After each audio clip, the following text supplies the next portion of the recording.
Welcome back, YouTubers, to our Smackdown review with us, the British Fist. Catching. And don't forget, after this, we'll also be doing our TLC predictions for you guys ready for that pay-per-view on Sunday. I am Mr. Parkin. This guy sitting next to me, Peeps NJ. What's up? Exactly. Make sure you guys subscribe from above, like this video, and get your thoughts on Smackdown down below, and indeed your thoughts on what you expect of the TLC pay-per-view this Sunday. Make sure you contact us in the links in the description box below. Yes, and make sure you join our Facebook group as well, where we do discussions, videos, and all sorts of stuff. Go join that. So, Smackdown review, NJ.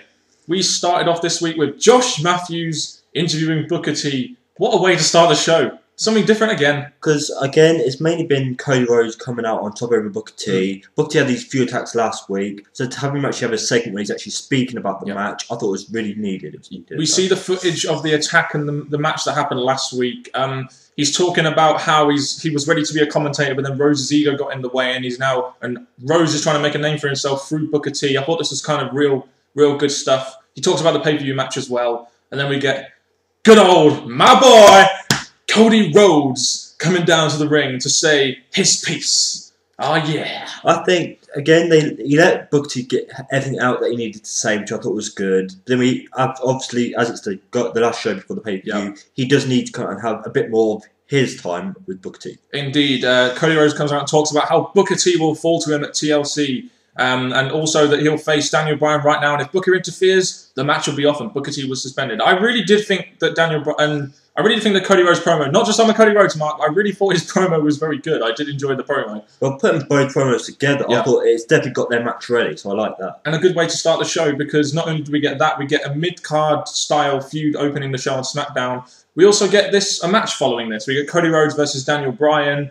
This is what, the third time these guys have faced off now? And that's the main question, that we've got Daniel Bryan having to fill in, not in a feud on his own, going to progress on so big for him. He's having to fill in for Cody Rhodes and Booker T, which I thought was a shame. I know, it is a shame that they're making him filler, isn't it? But I guess he's not booked on the pay-per-view.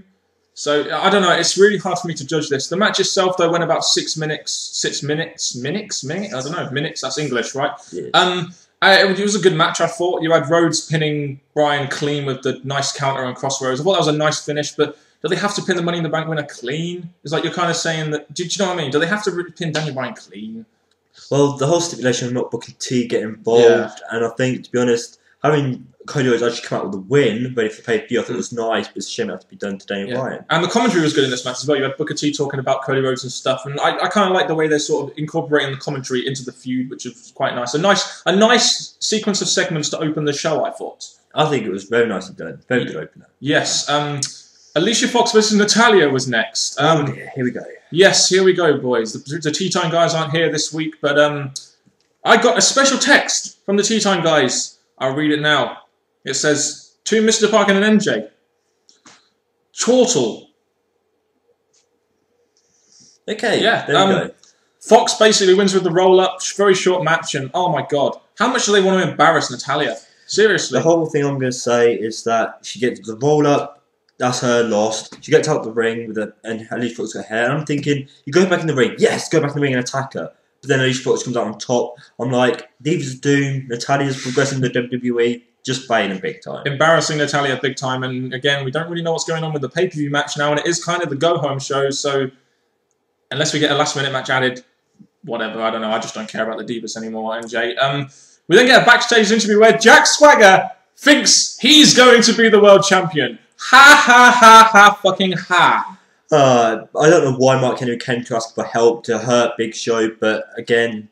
it was just not a segment that was going to lead anywhere for Jack Swagger. Apart from that hour main event, brother. But before that hour main event, we got the Usos versus Epico and Primo. Now, this was an interesting match because we've had Epico and Primo now win against the tag champs, and now we've had them beat the Usos. Do you think they're going to get a title match at the pay-per-view? I know it will seem a little bit last minute, and it probably won't be built to, but it kind of seems like they kind of maybe deserve a title match. Well, I think they are going to build up to a title match, but at the pay-per-view, it'll be last minute. But again, to fit the card a bit more, maybe it should happen. I'm loving this whole Epico and Primo tag team, especially with Rosa Mendes. It's just something different, isn't it? And you have a valet coming out there with them, someone who's not being used in the Diva division. Why not use Rosa Mendes as a valet for these two? Well, I like how it progressed. First Epico, and then it grew to the others. Yeah. It just kept progressing, and now you got Mendes. I think It's a nice group there. They're getting there. I mean, the match went 3 minutes. I think it could have gone a bit longer, but I guess it's establishing Epico and Primo, getting them a win over a sort of genuine tag team in the Usos. Epico and Primo pick up the win with the backstabber. It was a decent segment. It felt a bit like filler, but it could have been maybe hyped towards a pay-per-view if they really worked it correctly with Evan and Kofi.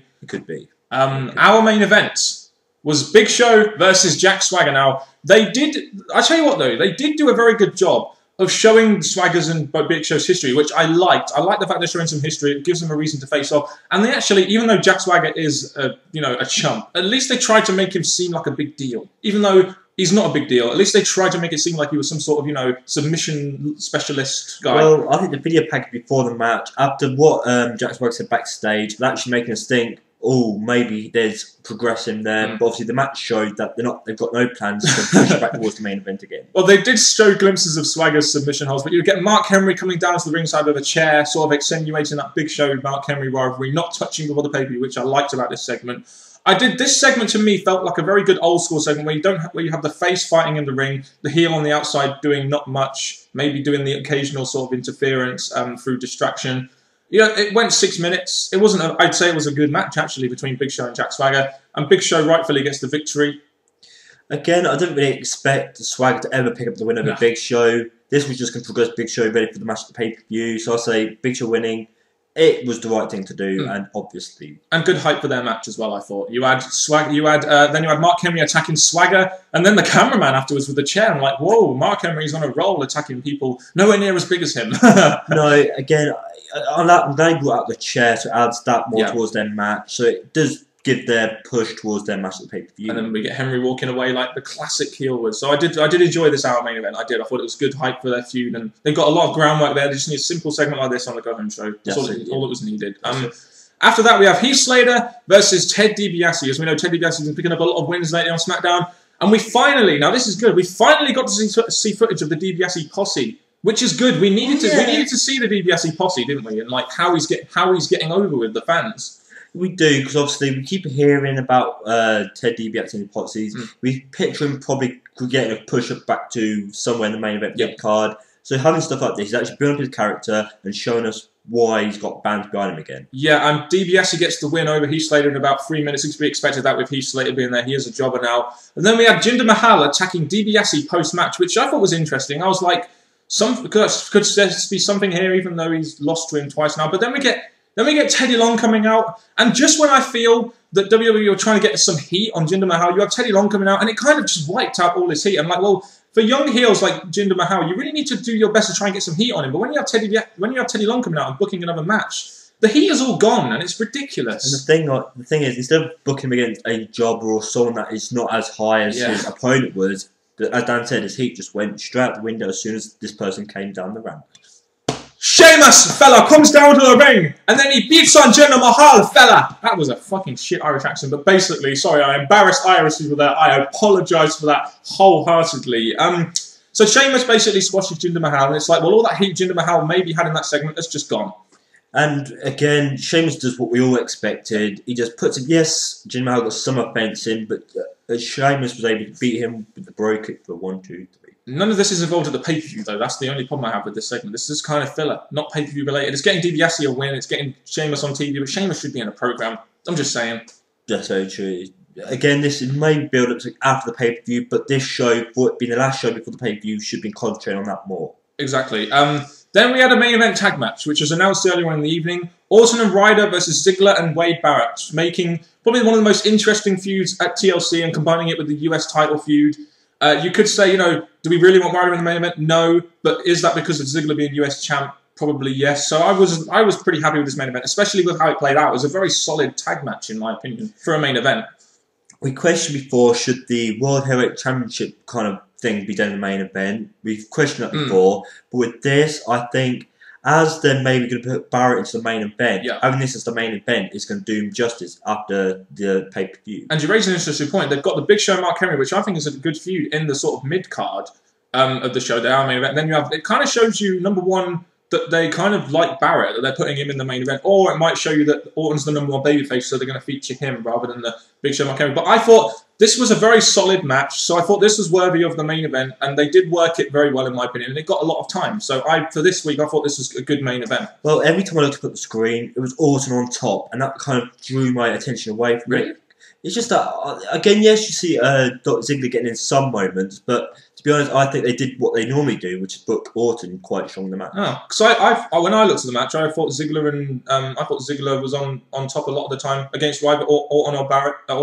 Barrett. Sorry, I thought Barrett was on top most of the time. Well, Barrett, yeah, when he gets in. So I mean, I thought, like I said, I thought it was well worked. I mean, just from my personal perspective, I think the heels were booked quite well in this match. Then you had. Of course, you had the obligatory Orton RKOing Ziggler. But the interesting thing about it was that while Barrett was coming in, he stares at Barrett while he's getting the pin. So, I don't know, you kind of say burying the US champion, but it was a 12-minute tag match, and it was, I mean, the faces win again. Can't the heels win? My big problem with this is, compared to last week, we had Orton come out on top, obviously, because he put Ziggler through the table. Yeah. And now this week, you're having Orton get a win and... no touch. I don't know. Yeah. Again, it was a good match, but the result was towards Orton again for the second week going. Why don't you just have maybe Ziggler pin Orton? It would give Ziggler a good push, and it wouldn't hurt Orton at all. I don't know. They're just a thought there. After the match, though, you get Barrett standing on the table and staring at Orton. It was a nice, simple way to sort of extenuate their feud, so I didn't have a problem. Overall, I thought the main event. It was worked very well. I did feel the heels were booked a little bit better than I expected. I did enjoy the match itself, and the post-match focused on the main feud on Smackdown at the moment, which is Orton and Barrett, really. Yeah, it is. So I think the main event, as much as it had problems, it was in the right place. Your thoughts on the show overall, then? Again, minus the filler, I think every segment that was concentrated on TLC was very nicely done. It's got us wanting to see the match, and I think, to be honest, it's done a good job at hyping up TLC. Pretty much echo what NJ said there. Every segment, we had, 4 segments hyping the pay-per-view.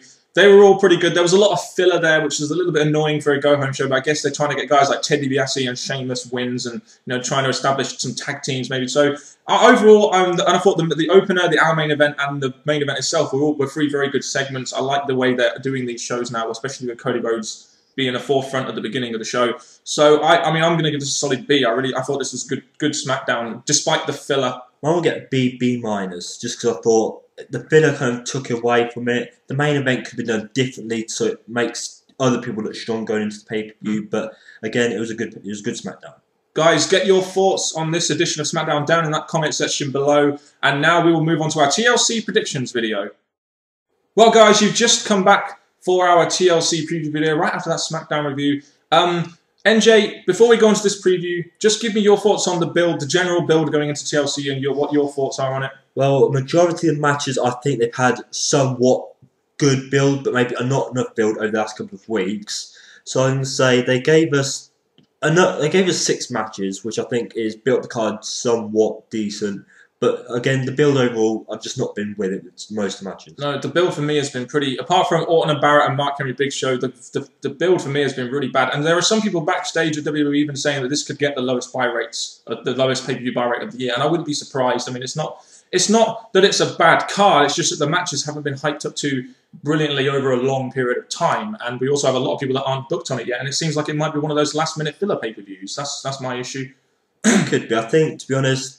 The roster they could have added a few more matches or hyped them up, but they didn't.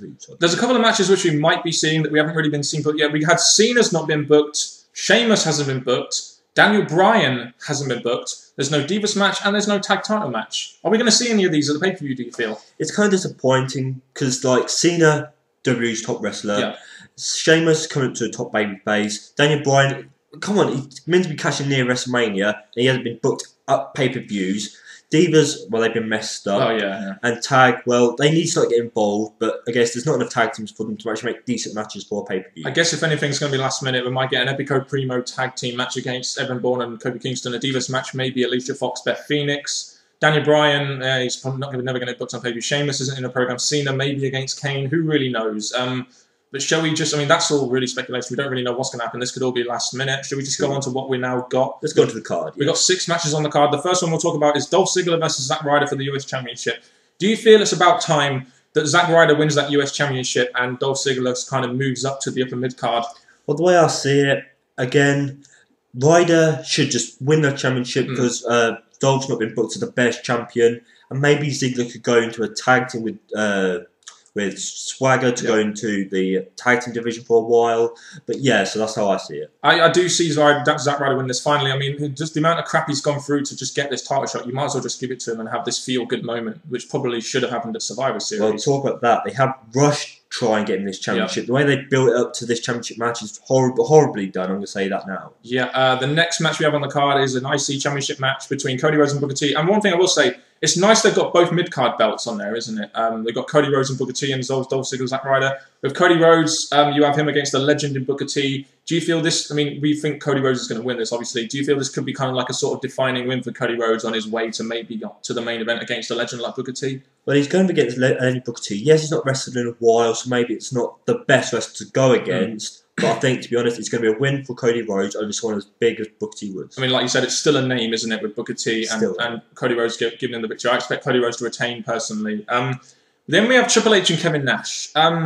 You know, sledgehammer ladder match. I'm like, why are they made this a ladder match? Especially with guys like Triple H and Kevin Nash that aren't really ladder match type people. You've got a sledgehammer hanging above the ring. Yeah, that works well with the story, but is the ladder really going to add much to the match? You might as well just make it a street fight. To be honest, Triple H has been in ladder matches before, but obviously he's progressed from that now. He's more into a street fight sort of matches. I think, to be honest, a street fight would have done much more justice when there's all the weapon usage, and it would be easier for Kevin Nash. I've got to be honest with you, NJ, I really do not care about this match. We have Kevin Nash, who's a bit of an old-timer. You know, he's been doing occasional promos. Triple H hasn't really been there since Vengeance because of the shoulder injury. I just hope this is the only match they have, personally. I'm really not looking forward to this one. So the result should be Triple H taking down Kevin Nash and ending it there. Yeah, that's probably how it should be. Now we get onto a match which has probably got the best, would you say, the second best build behind Mark Henry and Big Show? And that is Randy Orton versus Wade Barrett. This has been going on now since, before Survivor Series? This is one of those. This is also a tables match. I am genuinely looking forward to this match. Randy Orton versus Wade Barrett has been hyped too very well. They've made Wade Barrett look like a big deal, and I do hope that Wade Barrett goes over in this match. Well, with this match, this is a perfect. It's not a single match. It's nothing like that. It's a tables match that gives the advantage to Wade Barrett. So for Wade Barrett to actually pick up the win over Orton in this match, we're doing justice and more progress. Because, like you said, the Barrett barrage, you just need to step onto Randy Orton to progress. Indeed, especially leading on to Royal Rumble.